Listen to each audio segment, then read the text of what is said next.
Esse áudio é para você que está pensando em desistir do evangelho, tá?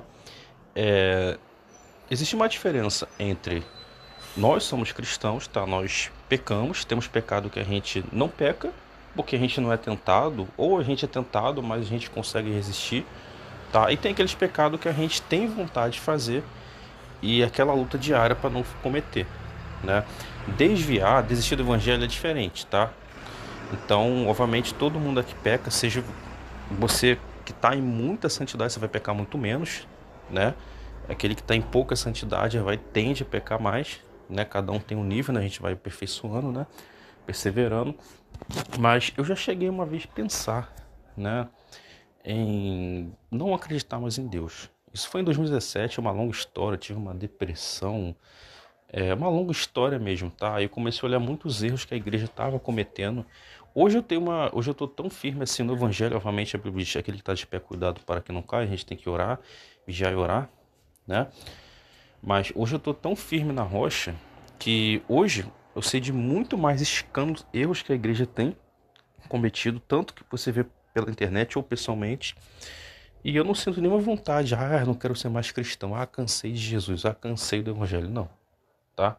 Porque eu sei separar o que é o evangelho e o que são as pessoas que fazem parte, né, do evangelho e cometem erros, seja erros propositais, né, intencionais, sem vergonhice mesmo, ou simplesmente a pessoa, sei lá, né, caiu em pecado, né, e a gente deve aconselhar, orar por ela para que ela venha se arrepender, né? Tem aquele grupo que quer mudar, por exemplo, você que está enfrentando um vício, né? Eu, por exemplo, vício, né? Lutando contra o vício da pornografia, né? Mas talvez você esteja enfrentando um vício lá de cigarro, de bebida, né? Ou você tem o vício, né? Sei lá, você gosta de pegar muita mulher, né? E você sabe que está errado, você precisa abandonar isso para se firmar em Deus, né? Ou seja, isso são pecados, só que a gente quer mudar. Agora tem aquelas pessoas que estão usando o evangelho e cometem essas coisas, ou coisas até muitas vezes piores, e elas não querem mudar, né? Aí já é outra situação, né? Mas o conselho que eu dou, se você está pensando em desistir do evangelho, talvez você nem esteja pensando em virar ateu, como eu cheguei a pensar, né? Inclusive é muito perigoso, né? Porque é um caminho assim de apostasia, né? Apostasia, né? E não tem volta, né? Você apostatar da fé, tá? Mas seja lá qual for a sua situação, seja você pensando em virar ateu ou simplesmente continua crendo em Jesus, mas não quer mais saber do evangelho, cansou, não quer saber de Bíblia, sabe? Eu tenho Deus no coração, é isso aí, e eu busco a Deus em casa, e não preciso congregar. Cara, se o problema disso é a questão do local onde você está congregando, então você deve tomar uma atitude muito sábia, que é mudar de local. Se o problema aí que está te causando esse peso é o local, mano, existe vários outros locais para você estar congregando, seja igrejas pequenas ou igrejas grandes, e você vai ter que fazer um teste, né? Vai ter que congregar ali, cada uma vai ter uma diferença ali, né? Por exemplo, tem igreja que não tem panelinha, mas a igreja pode ter outros problemas. Ou a igreja pode ter até problemas que não sejam uma coisa tipo assim, é, vamos dizer, de pecado, por exemplo, né? Você é músico, pô, mas não sou músico.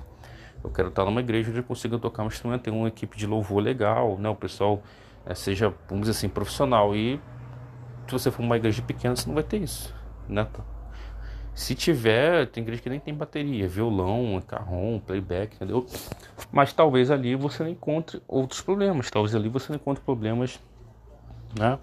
De, sei lá, mano, uma liderança que esteja se aproveitando ali da igreja, entendeu? Para estar enriquecendo, ou sei lá, entendeu? Então o caminho nunca é se afastar do evangelho, porque quando você se afasta de congregar, querendo ou não, por mais que a gente saiba que Deus habita em nós, que nós somos a igreja, porém a Bíblia dá ordem, é uma ordenança bíblica de estar em comunhão, de estar congregando. Jesus, quando mandou as cartas para as igrejas, ali era um local físico que tinha pessoas. Ele não mandou uma carta individual para cada membro ali. É uma carta para, né, a liderança humana ali principal, né, o pastor da igreja, né, o mensageiro ali, né, que anjo também significa mensageiro, né, para o anjo da igreja, para ele passar para os outros membros, entende? Então a mentalidade de Jesus é uma mentalidade de união, Ele pensa no coletivo, ele pensa no todo, tá? Então a gente deve pensar assim, porque Jesus, ele enviou a palavra dele para a igreja toda. Ele pode enviar individualmente? Pode, faz isso, mas você vê que essa ideia de ter um templo físico para reunir as pessoas, mas Deus não habita em templos, né? É feito por mãos de homens. Isso aí foi lá no Antigo, olha, no Antigo Testamento. E no Antigo Testamento é onde tinha muito templo, né? Então todo mundo sabia que Deus não habita em templo, tá? Não tinha templo. Depois que passou a ter o templo, e tanto é que o próprio Deus aprovou a ideia do templo, mesmo ele não habitando em templo. Por que Deus aprovou a ideia? Porque essa ideia visa reunir as pessoas ali juntas, entrar em comunhão e adorar a Deus. Entende? Então a ideia é boa. Por mais que você vê, né, que não tem sido aplicado da forma corretamente em muitas situações. Mas quantas pessoas foram alcançadas, libertas, salvas, curadas através de ter visto ali um templo e entrou ali dentro e por causa das pessoas que estavam ali no nome de Jesus, aquela pessoa recebeu o perdão dos pecados porque ela confessou Jesus, porque ela foi salva, ela foi curada, liberta, né? Entende? Então o caminho nunca é você cuspir no prato que você comeu. Aliás, o prato que a gente come até hoje, né? Que é o evangelho, que é o nosso alimento, que é a palavra. Aí tem a Santa Ceia, né? Que simboliza, né? Justamente, né? O corpo glorificado, né? O perdão dos pecados, né? Então a gente não pode, entendeu? A culpa não é do evangelho, entende? A palavra, ela é pura, a palavra está sendo servida. A gente tem que se alimentar da palavra. Agora, tem pessoas que não estão servindo a palavra de forma correta.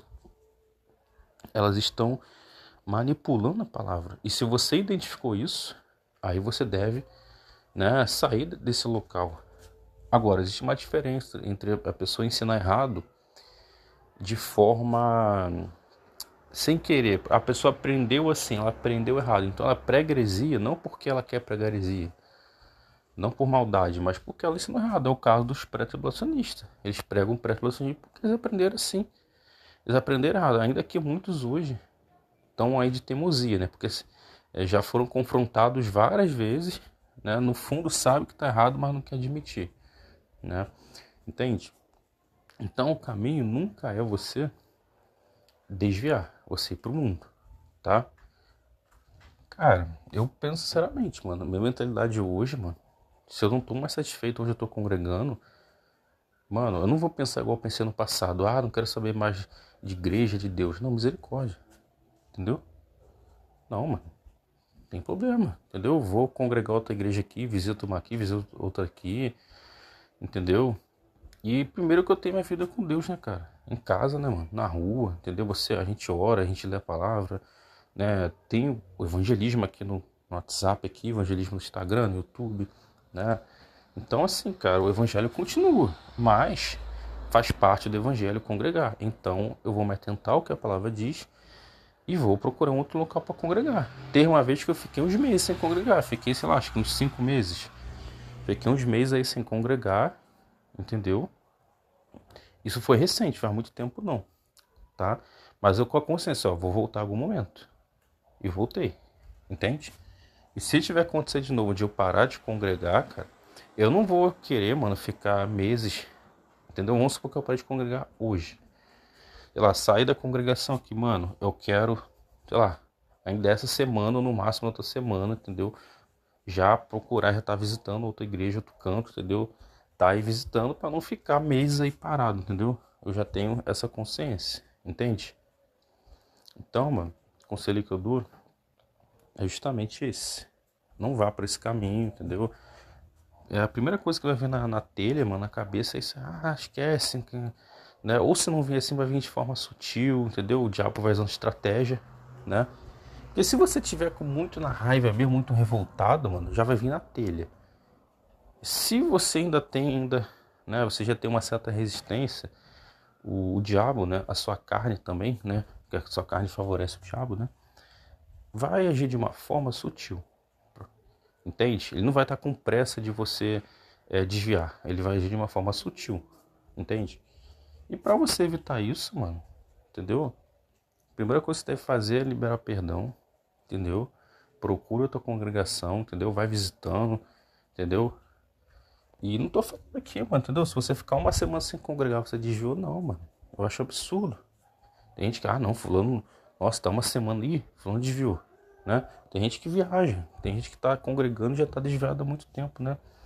Mas não é por causa disso que a gente vai seguir o mesmo exemplo, né? Ou exemplo semelhante, né? Então assim, mano, é mana, né? Mano, mana, né?